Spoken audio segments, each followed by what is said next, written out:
nyine banyuze kuri mama kugira ngo nyine batubone kuko twari tumaze kutugira abasitari.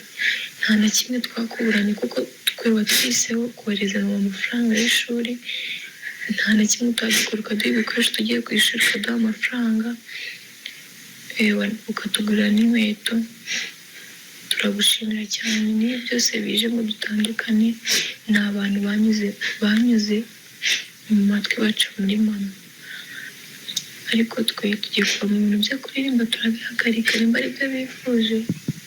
Maze kumenya ko Vestina ari muri Canada, yego, maze kumenya ko Vestina yasubiranye n'umugabo we Idrissa Wedrawugo, maze kumenya ko Murindahabirene agiye gukora ubukwe, Vestina we yagumye muri Canada, yego, anabyarirayo, umugabo amusangayo. Hari ibyo Murindahabirene atubahirije, kandi yaramemukiye, baramemukiye, yego, bandijije amarira, nagize agahinda kenshi. wavugaga wari ubizi neza. Urumva jewe rega bacumwa ari mu Kinyarwanda ngo irya mukuru ntirizinduka riba ryagiye kureba. Yego, Rero niba irya mukuru rizinduka ritaba ryagiye kureba, irya mukuru ntirizinduka riba ryagiye kureba. Wabyumvise? Irya mukuru ntirizinduka riba ryagiye kureba. Mu rya mukuru rero, yego, maze kumenya ko Vestina ari muri Canada, yego, maze kumenya ko Vestina yasubiranye n'umugabo we Idrissa Wedrawugo, maze kumenya ko Murindahabirene agiye gukora ubukwe n'umudamu wa wundi amafoto yabo yasirikire mu minsi yashize. Yego, wundi ariko yego, nahise ntekereza, yego, ndavuga nuko biri kose Murindahabirene hari ibyo yajyaga akorera bariya bana, yego, ataragikora cyane kuri siritu kuri Dorcas. Dorcas yarugarukanye na Murindahabi kuva muri Canada, yego, ariko Vestina we yagumye muri Canada, yego, anabyarirayo, umugabo amusangayo, yego, bari batuye za Kabeza. Hanyuma umugabo ajya muri Canada, asanga umugore we Canada Vestina. Dorcas agarukana na Murindahabirene i Kigali. Hari serivisi rero cyangwa mu masezerano mu mikorere, hari ibyo Murindahabirene atubahirije, kandi yaramemukiye, baramemukiye, yego, bandijije amarira, nagize agahinda kenshi, nakutse umutima, nakiriye inkuru mbi y'aba strike. Wabyumvise neza? Yego, yari inkuru mbi ku mutima wanjye ku Ikaze TV, kubera Murindahabirene zimwe zazaga ari Murindahabi, MI Empire, MI Music, yego, Vestina. Wabyumvise? Wako na Vestina yaguhaye strike. Urabyibuka neza. Basi muhereza umugisha mu rugendo rushya agiye gutangira akora wenyine ku giti cye na Dorcas. Bazasaba imbabazi. Bazabanza gusaba imbabazi. Nibwo uzamusaba. Ariko ndomuhesha w'umugisha. Kuba yarabyaye akabyara, harya byaye umuhungu yabyaye umukobwa. Ntago nzi, ashobora kuba yarabyaye umwana w'umukobwa, niko nabonye baranditse ku bitangazamakuru bitandukanye. Sabi umugisha Vestina, Ishimwe Vestina, yego, n'umugabo we Idrissa Wedrawugo, yego, bagira umugisha wo kubyara kobwa na hungu, batunganirwe muri Canada, kandi neza y'Imana ntikabure kubana nabo. Kandi Dorcas nawe ugiye, nawe Uwiteka muha umugisha, agira umugabo w'umugisha muri Canada, kandi mu majyano mu maza iterambere ntirikabure kuba ku buzima bwabo. Nubwo bandijije amarira menshi, yego, byari bikomeye cyane. Warababariye? Oya, ndababariye muri iki kiganiro. Ubwo urababariye muri iki kiganiro. Na Murindahabi ndamubabariye muri iki kiganiro. Ndamubabariye Murindahabirene, nubwo atansabye imbabazi, ariko ndamubabariye. Uwo muhaye imbabazi. Nawe muhaye imbabazi. Kubera ko agiye gukora ubukwe, kandi sinshaka ko akora ubukwe afite agahinda, afite umubabaro. Sinshaka ko Murindahabirene akora ubukwe afite intimba ku mutima. Nagutumire. Kubera ko ashobora kumbona mu bukwe bwe, umutima ukamurya. Uzabujyamo? Nanjye umutima ukandya. Hahita numva nkavuga ngo umutima urandya. Wabyumvise neza? Umutima urandiye. Icyo gihe ndaho ngaho rero nahita ntekereza ko umutima undiye mu kiganiro. Ariko ndi mu bukwe.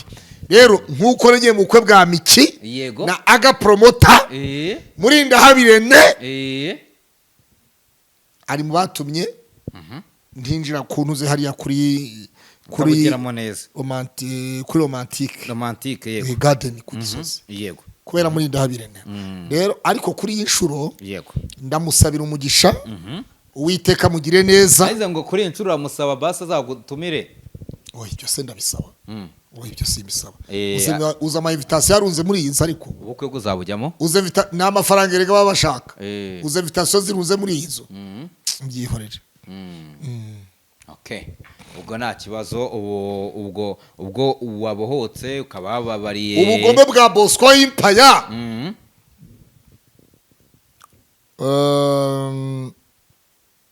wabyumvise nabyumvise namusabye iki Bosco Bosco namusabye iki wamusabye kureka kukwita injajwa oya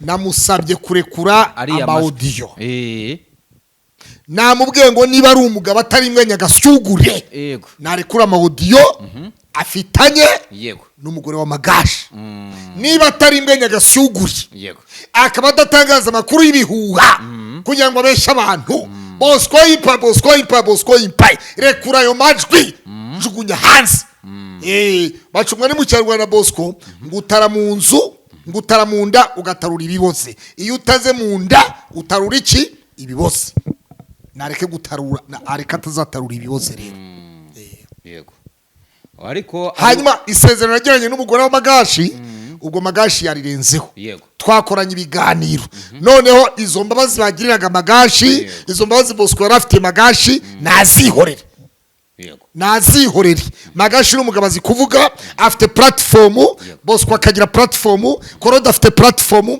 nta mbwebwe iyo ariyo yose ntanjangwe nta mbeba isongera kubwejegura ngo bwayi nzajya yibweje uzanye kurema amenyo ntabwo aheruka gukora muri Soki ntabwo aheruka gukora muri Soki Bosco arimo aragenda asatira Soki Bosco atangiye gukora muri Soki ariko ndamwereka yuko transfo ikubita za Soki yego transfer aza gukubita za Soki ndamwereka ko ngewe ni transfo ibyo bintu arimo aragenda yizanisha buke ngiye nafata akantu akazana ubucwi nanjye nkahita nzana umuntu w'umutanga buhamya wiwe ku Kibuye babyumvise neza buke hari nabo nzaza n'abandi noneho Bosco mwirutse hari uwo zazana wibuka umunsi ujya kugurisha ibibazo byari bikubayeho uwo nguwo nawe nzamuzana kuri kamera byanyu birakomeye wibuka umuntu wari ugiye kugura iwanyu warangiza ugaca inyuma ukagurisha undi muntu uwo nguwo mbaye mukumenyesheje nzamuzana kuri kamera uzamubona yego hanyuma rero nabonye ukora ibiganiro ubwo nyine ufitanye muri iyi minsi nimba uriya mugore yarakwiyamye akavuga ati Pastor Claude akiyama umugayo kongera guhura nawe uriya ni umu-YouTuber yego muri kano kanya ejo bundi nagiye kubona mbona ni inkuru wakoranye na Bobo uvuga ko mu inkuru mwavuga ko umudamu bita nakumugabo bita Papa Charlene agiye gukora ubukwe na Mama Dada mwakwanye ikiganiro uvuga ko Papa Charlene agiye gukora ubukwe na Mama Dada yanze Mama Charlene buriya biriya bintu nibyo Mama Dada na Charlene na Mama Dada na Papa Charlene yego ntabwo ari ukuri ntabwo ari ukuri ahubwo ukuri guhari yego mu minsi mike twitege yego Papa Charlene azatwereka igikwe umwaka washize cyangwa mu gihe cyashize ejo bundi ko bavuga ko Mama Charlene ari ugiye gukora ubukwe bakanavuga ngo ubukwe bwa Mama Charlene bwageze aho burapfa ubwe bwarapfuye igihe mwana muwazaga suzemera ko abana bawe Mama Charlene abajyana ubwe bwarapfuye noneho Papa Charlene ni ugiye kubukora Papa Charlene biravugwa hari birahwihwiswa ariko icyo nakubwira cyo ni kimwe nuko nzi ko Papa Charlene ari umwe mu bantu bagira ukuri yego kandi batabesha yego mu minsi mike rero abantu amakote muyategure kamera mwe mugura amabatiri menshi kugira ngo ibintu bitazabura Papa Charlene azatwereka igikwe n'umu diaspora n'umunyarwanda ntabwo mbizi urukundo ntabwo ari diaspora urukundo si ubunyarwanda si n'ubu diaspora urukundo aho uwo rushaka ruramusanga yamukuye kuri YouTube cyangwa bari basanzwe baziranye nashaka yaramukuye nashaka bari mushiki wawe uzamutwerera ntabwo uzamutwerera uzamutwerera Mama Charlene uzamutwerera ntacyo bitwaye hanyuma rero mbere yuko akora ubukwe basi baba baramubwiye ko yagira ukuntu yakikora ku mufuka akabanza agashakiraho kuba mu masharirene kugira ngo atazasigara hanze kuko urabizi ko ari mu minsi mibi yasohowe mu nzu byibuze hari ikintu papa Sharirene yabikozeho. Papa Sharirene rero afite inzu Kimisagara, iyo nzu ni iy'abana yabyaranye na mama Sharirene. Ikindi kandi kubera ko urumva hari abakiga ni ngombwa rero ko papa Sharirene ntacyo atakoze, yakoze ibishoboka byose. Urabona papa Sharirene afite indangagaciro, azi indangagaciro na kirazira, ibyo ni ibintu azi. Sharirene ni inkotanyi, wabyumvise? Ni inkotanyi. Uriya rero uriya ni inkotanyi, ni ya korari ibiturika, wabyumvise neza? Uriya rero aremewe. So navuga ni kurwangira ruhande papa Sharirene, I salute you. Kuko imyaka yose amaze ari umuseribateri, ko twabyita ubuseribateri kuko nibigeze basezerana byemewe n'amategeko na Sharirene. So buriya rero papa Sharirene mu irangamimerere ni umuseribateri, wabyumvise neza? Rero nge navuga ngo papa Sharirene Imana imugiriye neza, gusa icyo ni kimwe nuko uyu mwaka utarangira papa Sharirene atambaye, tutarimbye ngo bambaye ibyera baraje.